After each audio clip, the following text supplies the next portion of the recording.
Hey everybody, I'm Chef Tom with ATBBQ.com, and this is Mississippi Brisket. I'm sure a lot of you are familiar with the concept of a Mississippi pot roast, right? You put a chuck roast into your slow cooker, your crock pot, add a bunch of other stuff into it, pepperoncinis, some ranch mix, whatever else you like, and then just set it and forget it until it shreds apart. But today we're doing the smoked version. So I'm gonna throw on a brisket flat.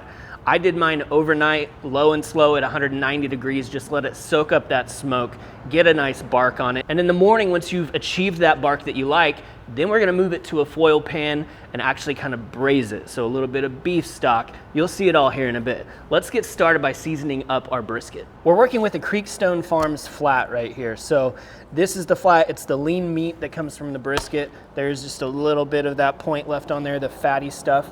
The good news is minimal trimming. I'm gonna take off the really thin edges so that they don't just burn and crisp up. Take off a little bit of this edge just because it's kind of grayed up. Probably been steamed a little bit or something. So just rounding it out, taking off the super thin stuff. I don't mind a little bit of fat left over here. I don't mind at all this fat kept left on top because this is all gonna break down as it smokes and braises. Now for seasoning, we'll start with just a little bit of Worcestershire for binder, and then we're gonna hit this with our Cattleman's Grill Trail Dust. This is great all-purpose seasoning. We aren't going to forget about that ranch packet that people often add to their Mississippi pot roast. That'll go in with the braise.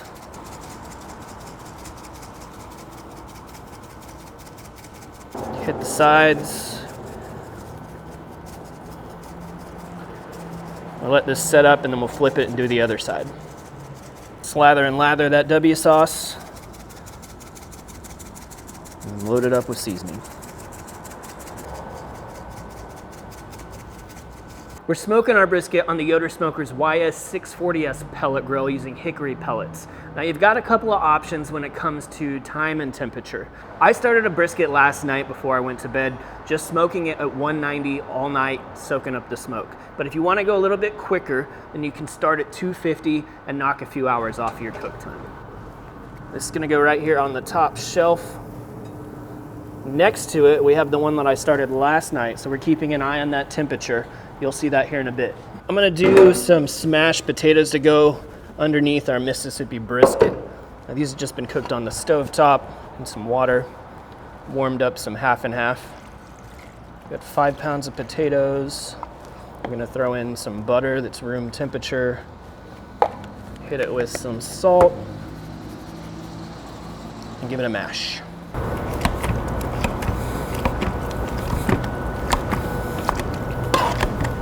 This is sufficiently broke down, but still has some texture, while at the same time being nice and creamy. We'll just taste and adjust the salt as needed. Once your brisket's got this really great bark developed on the outside, you like the color, the temperature's not super important, 165, 170, something like that. You're ready to go ahead and put this into the container where we're gonna actually braise it. Our brisket flat's gonna go into a foil pan here, and we're gonna start adding these braised ingredients. So I've got 1 cup of unsalted beef stock here. We're also gonna add a cup of sliced pepperoncinis, as well as about 8 to 10 whole pepperoncinis with the stems removed. You'll often see a ranch packet added to this recipe when you're doing it like in a crock pot. So we're gonna add our own local produced ranch packet from Kansas Flavor. About 2 tablespoons there. Also gonna add just a little bit more fat in there in the form of beef tallow, a couple tablespoons of that. And finally, we've got a few cloves of garlic here. I'm just gonna crush them, peel them, give them a rough chop. Like I said, this is gonna braise for a bit, so we don't have to be super accurate with our dicing here, because it's all gonna melt into the meat in the end. And then the final thing, about a tablespoon of our W sauce, that Worcestershire. All right, so this is a pretty shallow braise, obviously, but what we're trying to do here is recreate what you would do in your crock pot at home. So we're gonna cover this with foil and throw it back on the grill. Now we're trapping all that moisture in there, let it braise down until it'll shred. Throw this right back up on top where it was. And crank this up to 300. The odor's showing that the temp's at about 210 degrees now, so we're gonna check on this. What we really wanna know is, can we shred it apart and chop it up? And I would say the answer to that is yes. So let's go ahead and start to pull this thing apart, and then we're gonna give it a chop as well. Woo! Look at that. The flat has these long strands, right? So they're more tender if you chop them up, which is why we pull it apart first and then chop them. You can see we got a really pretty pink smoke ring around this one.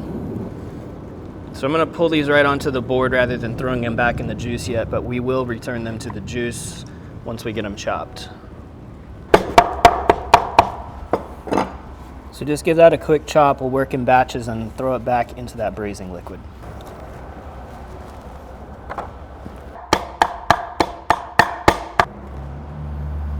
All right, last of the briskets in there. Let's go ahead and work everything around. Move some of those peppers around and get all that juice incorporated back into the brisket, which is gonna help add a lot of juiciness to each bite. You can see here, nothing left in the bottom, no juice. It's all sucked right back into the brisket. Well, let's plate this thing up family style. This is a great meal for big groups. It's just about football season. You know you're gonna be hanging out with friends and family. Put out a platter of this stuff and you're gonna make a lot of people happy. This is plenty of food to feed a lot of your friends. Plus you can ask them, you know, bring over the sides. Tell Aunt Bethany to bring the Jell-O mold, but leave the cat at home. Honey? Let's dig into it here.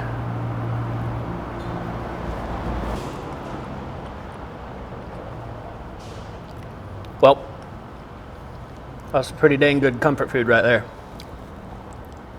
Congratulations, Mississippi, you've won me over.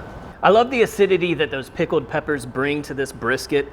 The brisket's fatty enough, even though it's a lean meat, because we kept that fat cap on there. But then when you get the braise in there, it soaks up all that liquid. There's so much moisture in there, and it's really well countered with all that acidity. And of course, buttery, delicious mashed potatoes. Well, thank you guys so much for watching. Be sure to check out ATBBQ.com for all the products featured in today's video. If you enjoy the recipe, hit that subscribe button. And if you have any questions or comments, or there's anything you'd like to see me cook, let me know in the comments section down below, and let's be good to one another. For more recipes, tips, and techniques, head over to atbbq.com/thesauce. All things barbecue, where barbecue legends are made.